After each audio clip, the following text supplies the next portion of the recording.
సరే, ఎన్నికల్లో ఎవరు వస్తారో అది పక్కన పెట్టినా అందరూ గమనించారు. చంద్రబాబు నాయుడు కానీ ఆ పార్టీ కానీ గత 2-3 నెలలుగా వాళ్ళ అది ఆ అడ్డగోలు పొత్తుల పేరుతో అయితే ఏమి, ఆ తర్వాత చిట్లు బూతులు అయితే ఏమి, నోటికొచ్చినట్టు మాట్లాడడం అయితే ఏమి, జగన్మోహన్ రెడ్డి గారి వ్యక్తిత్వ హననానికి పాల్పడడం అయితే ఏమి, అంటే ఏవైనా అజెండానో అంశాలనో మీదనో మాట్లాడడం అనేది జరగకుండా అప్పుడు మొదలు పెట్టింది. ఆ రోజు నుంచి తెలుసు మామూలు దారిలో రాలేమని.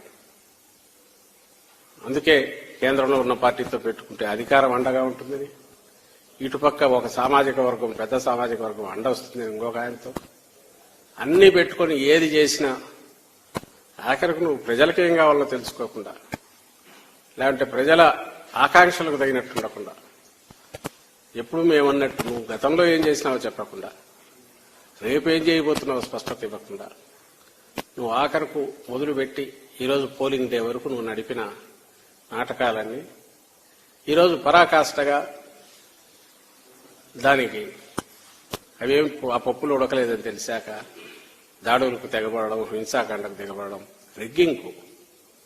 రిగ్గింగ్ కూడా బాగా. ఇప్పుడు యాక్చువల్లీ ఈ టైం ఇప్పుడు ఇంతకాలం అయిపోయి అన్ని రకాల వెబ్ కాస్టింగ్లు అన్ని వచ్చినా కూడా మా దృష్టికి వచ్చినవే సాక్షాత్తు కుప్పంలోనే దాదాపు 1, 2, 57, 92, 93, 94, 194, 195, 203 ఇవి ఆ బూతులు మా దృష్టికి వచ్చినవి. రిగ్గింగ్ చేశారని వచ్చే కంప్లైంట్ కూడా ఇచ్చాం.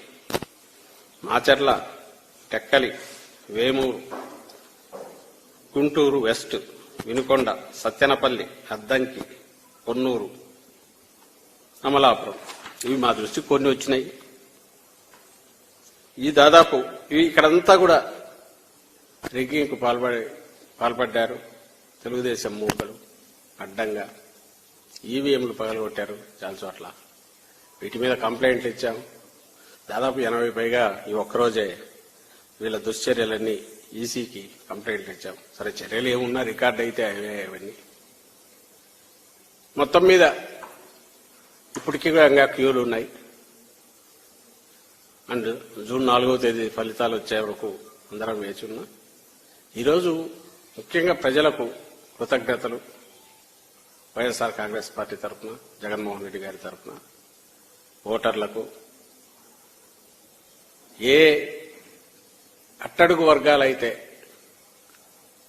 మాకు అండగా, వైఎస్ఆర్ కాంగ్రెస్ పార్టీకి అండగా ఉన్నాయో గతంలోనూ ఇప్పుడు కూడా, ఎవరి కోసమైతే జగన్మోహన్ రెడ్డి గారు పాటుపడుతున్నారో సంక్షేమం అభివృద్ధి కోసం, వాళ్ళంతా కూడా జగనన్నతో మేము ఉన్నామని ఈరోజు ఓటింగ్కు పెద్ద ఎత్తున రావడం ద్వారా తమ అభిమానాన్ని చాటుకునేందుకు అందరికీ కూడా కృతజ్ఞతలు. మా వైపు నుంచి పూర్తిగా కార్యకర్తలు క్షేత్రస్థాయిలో, అటువైపు నుంచి ఎంత రెచ్చగొట్టే చర్యలున్నా ప్రశాంతంగా సంయమనంతో పనిచేసిన క్షేత్రస్థాయి కార్యకర్తలకు, నాయకులకు అందరికీ కూడా ధన్యవాదాలు కూడా చెప్తున్నాం. Thank you.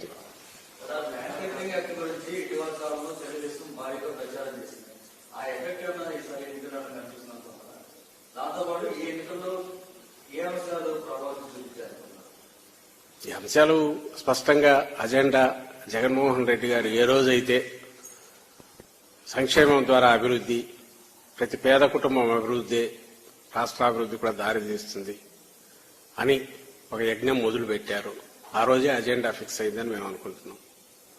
ఆ రోజు నుంచి ఈ రోజు వరకు జరిగినదంతా కూడా దాని కొనసాగింపు. ప్రజలు అదే నిజమైన ప్రజాస్వామ్యంలో అజెండాగా ఉండాలని కూడా భావించారని కూడా ఈ గతంలో కూడా తెలుస్తుంది. అదే మేము చెప్తూ వచ్చాం.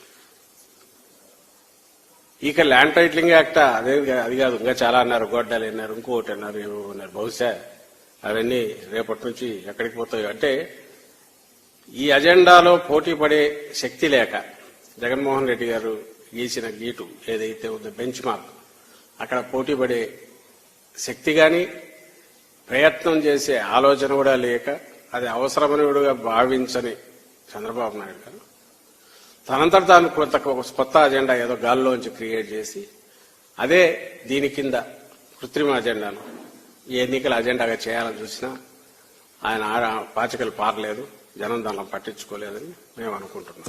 Thank you.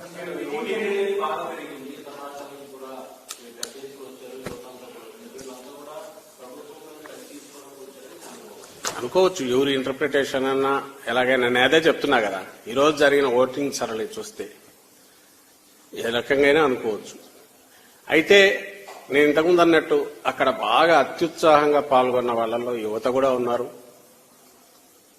మహిళలు ఉన్నారు, ముఖ్యంగా పేద వర్గాలన్నీ పూర్తిగా ఉత్సాహంగా గంటల తరబడి నిరీక్షించి కూడా వచ్చారు. ప్రజలు ఉన్నారు. ఈ అజెండా ప్రజల కోసం పనికొచ్చే అజెండా అయినప్పుడు దాన్ని అభిమానించే వాళ్ళు అన్ని వర్గాల్లో ఉంటారు. యువత మాత్రం జగన్మోహన్ రెడ్డి గారిని అభిమానించాలని ఎందుకు అనుకుంటున్నారు? అసలు యువత లేకుండా జగన్మోహన్ రెడ్డి గారిని చూసేదే యువతను ఐకాన్ లాగా చూస్తారు. వాళ్ళకు అనుకున్నారు యువతలో లేరు, ఇంకోరులో లేరని. అలాగే వచ్చిన వాళ్ళందరూ మాకే వేసారని ఆయన చంద్రబాబు నాయుడు గారు అనుకున్నా అభ్యంతరంలా. ఎందుకంటే మేము అనుకున్నా వాళ్ళు అనుకున్నా ఇప్పుడు ఇమ్మీడియట్ చేయగలిగేది ఏం లేదు. జూన్ 4 వరకు వెయిట్ చేయక తప్పదు. కానీ సరళిని చూస్తే మాకు అనిపించింది చెప్పాం. ఈరోజు మా ఉదయం నుంచి సాయంత్రం వరకు అదంతా అబద్దమని ఆయన అంటే అనుకోవచ్చు. చంద్రబాబు నాయుడు వాళ్ళందరూ ఆయనకే వేశారని అనుకుంటే అనుకోవచ్చు. అంతా జూన్ 4కు తెలిసిపోతుంది కదా, తొందర ఎందుకు? మాకు అనిపించింది మేము చెప్పాము.